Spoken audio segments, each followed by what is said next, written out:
main objective of the First Crusade, 1095 to 1102 CE, was to seize Jerusalem from Muslim rule, a mission jointly organized by Western leaders, the Pope, and the Byzantine Empire.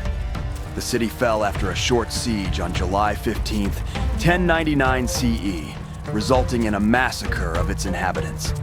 3 weeks later, a Muslim relief force was defeated, and the First Crusade was celebrated in the West as a significant triumph. Despite immense challenges such as logistical issues, famine, disease, a powerful enemy, and internal conflicts, the Crusaders prevailed. However, maintaining control of the Holy Land necessitated numerous additional crusades over the following 2 centuries, none of which matched the success of the first. The First Crusade was initiated by Pope Urban II in response to a request from Byzantine Emperor Alexios IV Komnenos, who sought aid against the encroaching Muslim Seljuk Turks that had seized much of Asia Minor from Byzantium. The fall of Jerusalem, Christianity's most sacred city, further inspired knights from across Europe to join the mission to reclaim it. The combined forces of Crusaders and Byzantines achieved several notable victories, including the recapture of Nicaea in June 1097 CE, a significant triumph at Dorylaeum on July 1st, 1097 CE, and the capture of Antioch on June 3rd, 1098 CE after a prolonged siege. The primary objective of the crusade was Jerusalem, despite the fact that during the campaign, the city had been seized by the Fatimid Shiite Muslims of Egypt from their Sunni Seljuk adversaries. Jerusalem, a sacred city for both the Christian invaders and the Muslim defenders, served primarily as a symbolic target for the crusade. Historian T. Asbridge succinctly captures this sentiment. Despite its spiritual significance, Jerusalem's isolated position in the Judean hills meant that its political, economic, and strategic value was limited. In December 1098, the Crusader army set out for Jerusalem, capturing several Syrian coastal cities and Bethlehem along the way. They reached their final destination on Tuesday, June 7th, 1099. Out of the massive force that had departed Europe, only about 1,300 knights and 12,500 infantry remained, a relatively small contingent considering the formidable fortifications of the Holy City, which dated back to the reign of Roman Emperor Hadrian.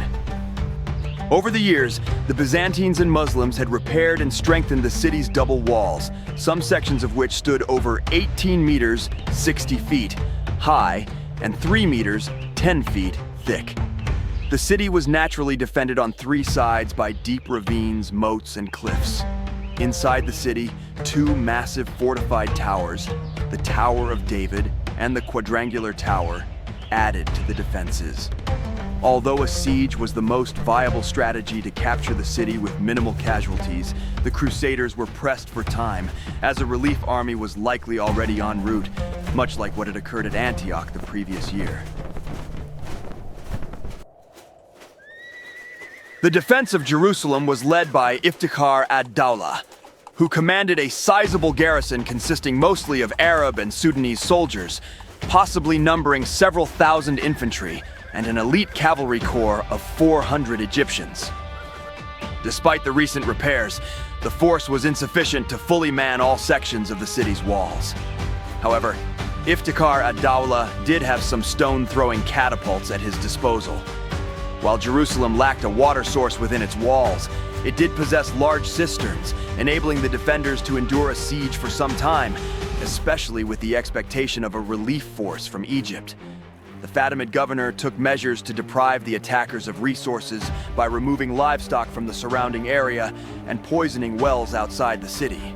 As a precaution against treachery, all Christians were expelled from the city, whereas the Jewish population was allowed to remain. 3 key leaders of the Crusader army, Robert of Flanders, Godfrey of Bouillon, and Robert of Normandy, set up their individual camps near the northern and northwestern walls, thereby covering the gates in that area. Concurrently, Raymond of Toulouse positioned his forces on Mount Sion, while the Norman leader Tancred drove livestock from Bethlehem before establishing his position at the northwestern corner of Jerusalem. A bombardment with mangonel catapults began immediately, but the attackers quickly encountered difficulties with their food and water supplies due to Iftikhar ad-Dawla's strategic foresight and an unusually hot spell of weather. Desertions became common, and raiding parties from the city frequently harassed the Crusader troops tasked with securing fresh provisions. It appeared that the besiegers would soon face greater hardships than the defenders, prompting a decision for a direct assault. On June 13th, the Crusaders attacked the northern walls, but their lack of adequate scaling equipment led to their failure, forcing them to retreat. Fortunately for the Crusaders, a solution to their predicament was imminent. On June 17th, several Genoese and English ships arrived at the nearby port of Jaffa, bringing weapons, food, and crucially, rope and timber. These supplies were used to construct two massive siege towers, catapults, scaling ladders, and a battering ram. However, time became critical when, in early July, definite news arrived that a large Egyptian army was on its way to relieve the city. The Fatimid governor likely became aware of their impending arrival as well, which might explain his unusual reluctance to launch a full-scale attack on the Crusader camps. On July 8th, the Crusaders readied themselves for a full-scale assault. Led by priests carrying holy relics, they walked barefoot around the city in a penitential procession, reminding everyone of the sacred purpose of their mission. This act of devotion even prompted the previously feuding northern leaders to reconcile their differences. After enduring 3 years of hardships and grueling battles at Antioch and other locations, morale was high as the crusade was finally nearing its conclusion. By July 10th, the two siege towers were primed for action, rolled against the walls on Mount Sion and the northern perimeter. A third, smaller tower was positioned against the northwestern corner of the fortifications. Naturally, the defenders responded vigorously, bombarding the towers with rocks and Greek fire, an ironically Byzantine invention. The Crusaders launched a full-scale assault on the night of the 13th. A day of intense combat ensued, and by the night of the 14th, the tower at the northern wall was disassembled and relocated. This strategic move caught the defenders off guard at daybreak, enabling a small group led by Godfrey of Bouillon to scale the walls and secure a section while more men climbed scaling ladders. By the morning of July 15th, 1099, one of the main gates was breached and the Crusaders had penetrated the city.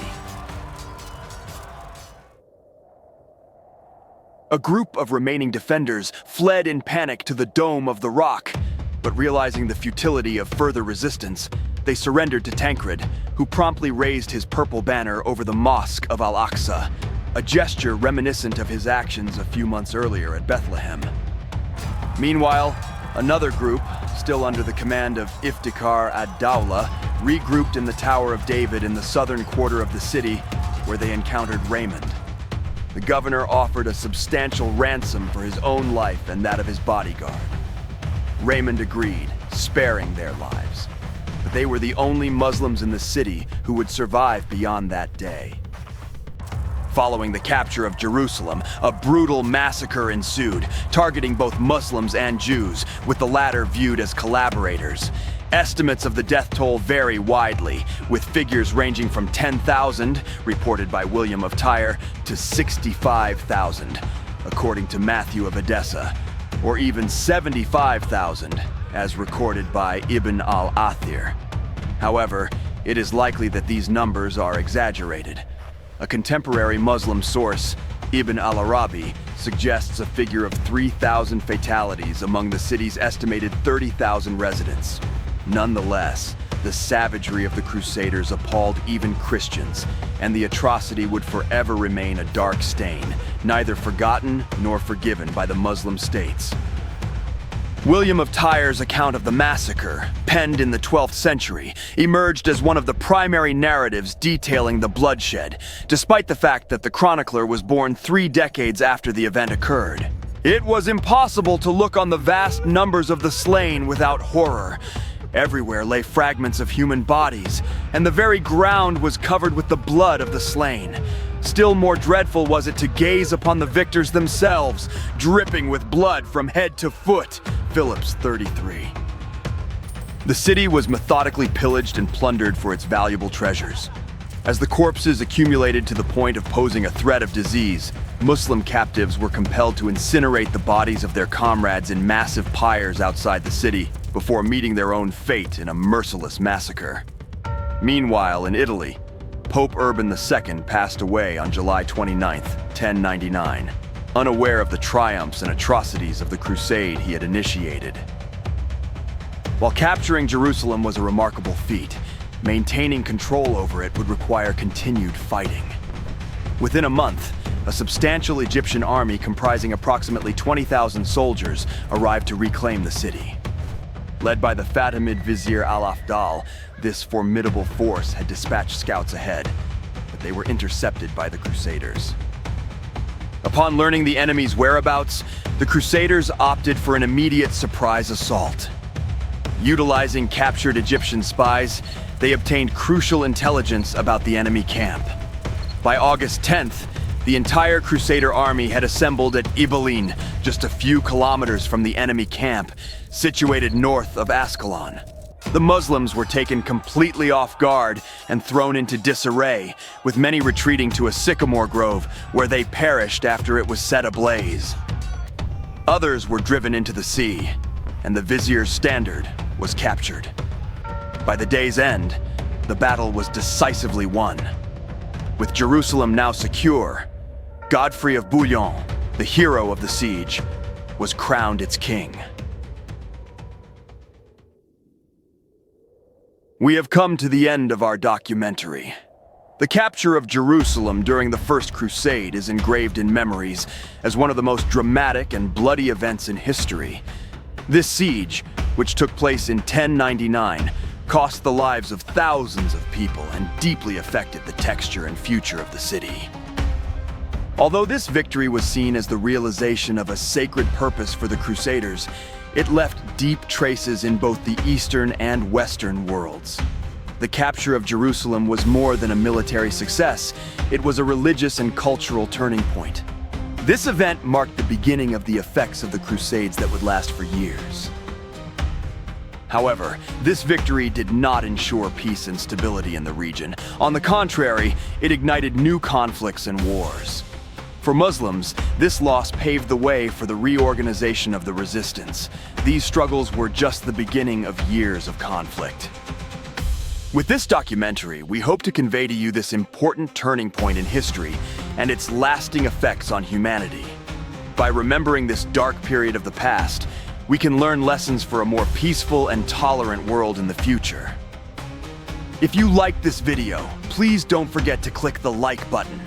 We would be very happy if you express your thoughts by sharing your comments with us. Also, don't forget to subscribe to the channel to be informed about future documentaries and content. Your support is very valuable to us. Thanks for watching. Farewell, with the wish of a world where peace and understanding prevail in the light of history.